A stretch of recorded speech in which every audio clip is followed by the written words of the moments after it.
Miloš Kostadinović, kapitenot na Dinamo Pančevo, je težak nadprevar na startot na stručki turnir.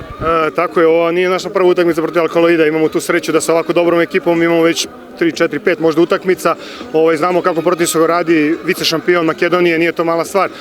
Iskoristili smo ovu utakmicu da vidimo gde smo u ovom trenutku, protiv jedne stvarno dobre ekipe.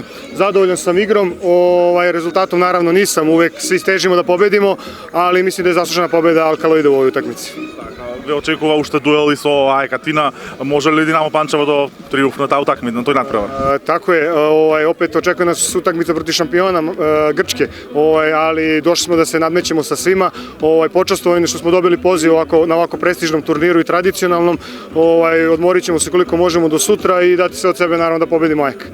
Какво е чувството тебе да се игра на отворено на вакво игралиште? Pa meni je već drugi put da, eto imam tu sreću da drugi put učestvujem na ovom turniru, baš sam svojim mlađim igračima preneo da ovaj turnir ima neku draž, jeste da je na polju, ali kad se napune ove tribine, stvarno je prelep osjećaj.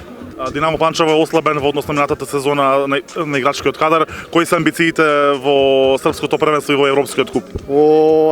Pa svakako jesmo oslabljeni s tim što nam je okosnica tima otišla, ali smo takođe isto doveli dosta dobrih pojačanja na tim pozicijama u vidu Stefana Ilića, Ilije Bogdanovića, čekamo 10. beka da stigne isto za koji dan iz inostranstva.